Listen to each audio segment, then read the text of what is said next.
Hi everyone, Don Giannetti here at Lighting Essentials, and I'm going to go over a little bit of a post-processing thing that I do.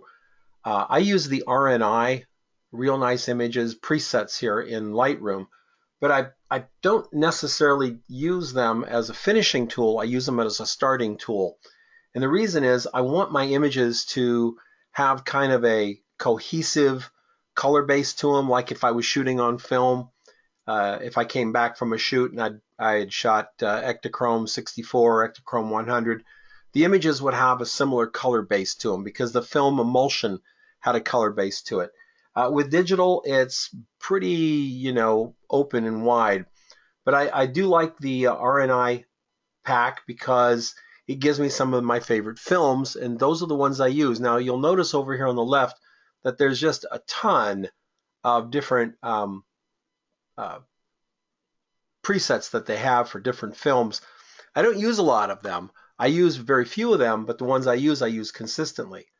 One of my favorite films is Fuji ISO 50 film. So we're going to go through 4 images here that I did on the trip, and we're going to use the Fuji ISO 50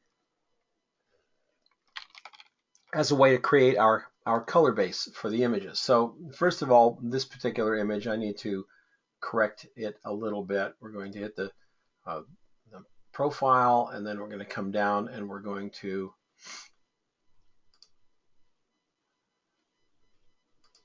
make it vertical just a little bit like this. Clean up those edges so that they are going straight up. I want this barn to be absolutely perfect. Okay, great. Constrained proportions. Okay, now before I do anything on the shot, just as if I was shooting film, I'm going to apply my preset right over here, Fuji Velvia 50. So we're going to apply that preset, and instantly we get these greens and oranges and things up here. And remember these. There's a link below that will take you to a website that will show you the finished images after I go through Photoshop. I don't do a lot in Photoshop, folks, so don't expect a ton of awesome Photoshop tricks. I'm not that kind of photographer, but I'll probably remove these signs over here, and I'll probably do a little bit of burning and dodging. But the thing is, before I do anything on this shot, any other correction on here, I'm going to hit the Fuji 50. So the exposure, I think, is just a little high, so I'm going to bring it down just about there. I'm going to open up the contrast, soften a little bit, open up the shadows. Some of this has been done by the RNI, but I can take it a little bit further, just as if I were in the darkroom. Okay, so that's image number 1. Let's move it over into Photoshop before we go any further. And this is always fun. This is the fun part. I wish I was in the video now. I could do some song and dance and that type of thing as we're waiting for Photoshop to do its little thing here. Come on, Photoshop. Thank you so much. All right, we're going to zip on over to another shot that I took a little while after this photograph, which is these light rays and things coming down into the valley. Now this shot doesn't really work in right out of the camera. But first, before I do anything else, I'm going to apply my Fuji Velvia 50. That's going to give me a much warmer and very nice area up here. I'm going to, before I leave Lightroom, of course, I'm going to drag down this neutral density from the top.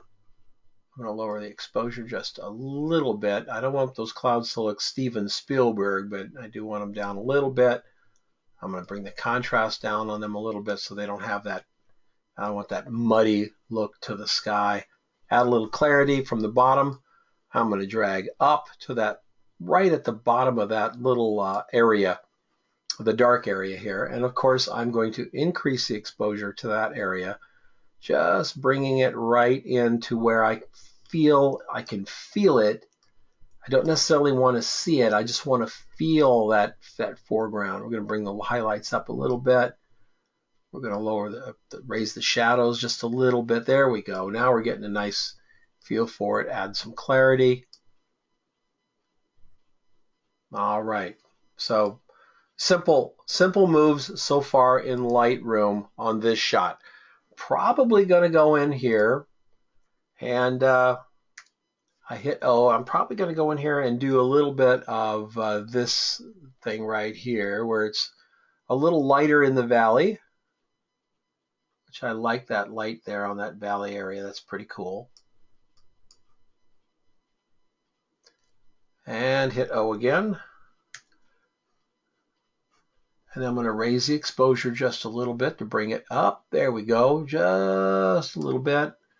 I'm going to lower the contrast down, and I'm going to bring up the clarity just a touch. Now the clarity, well, 56. I'm really adding some clarity to it. When I do that much, I've got to add some saturation back in. Otherwise, it's just going to be desaturated like image. All right, so we've got that feeling of the ground there, the light on it. And again, remember these oranges and greens. They're gonna play into it when we get over into Photoshop. Foreground might be a little too dark still. Let's bring this up here. Raise this. There we go. There we go. All right, that feels much better. Okay. So we started with the RNI. We just had to do very little manipulation after that. I'm going to go to a picture that I really like a lot, but it didn't come out at all from the camera. Early morning light, just kind of got a little bit of a fog in the air, and I just love the way this line came down, these mountains with all this little short brush on it. I just thought that was very cool. And I was a little disappointed when it didn't come out very good, but or as it didn't come out with the sharpness and the punch that I wanted. So I'm going to go over to the Velvia 50 again, because that's what I'm metaphorically shooting on this trip. And now we've got some greens and really punched up the greens and the yellows pretty well. I'm going to lower the exposure. All right, so now we have a real feeling of the greens and the yellows in here. And I'm going to just do a little bit of work to it. I'm going to add a little bit of clarity, just a tiny bit. I'm going to add some saturation. Why not wait that much? Let's go about 15 points saturation.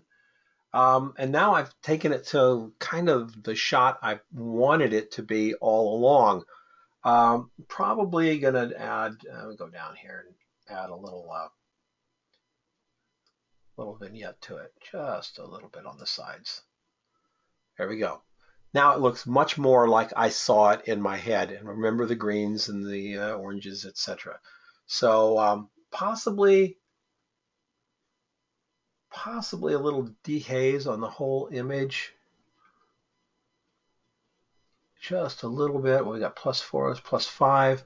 Yeah, that clears it up very nicely. All right.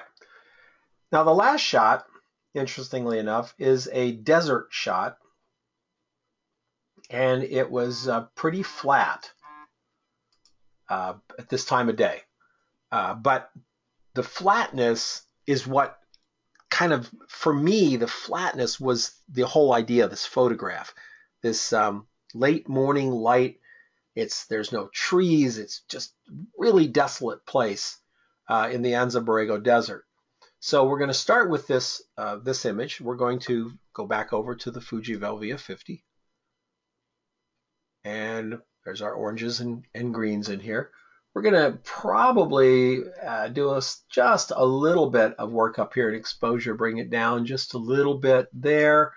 Notice the skies, very film-like sky up here. Really nicely done with the sky. I'm going to take the clarity up just about 6, vibrance up there, and the saturation up just a little bit more. So now the shot feels like it felt to me when I was there. And again, I'm not going to do a whole lot. I'm just going to come down and add a little bit of a vignette to it, just a bit, because I want it to look like a real photograph. I'm not going to create a photo illustration. This is the desert as I saw it that day. So that's the 4 images that I did in the Fuji Velvia. Now, if you jump down below to the link, you'll be able to see the images themselves. Thanks a lot for coming along. I appreciate you being here, and we're going to take this into Photoshop. See you tomorrow.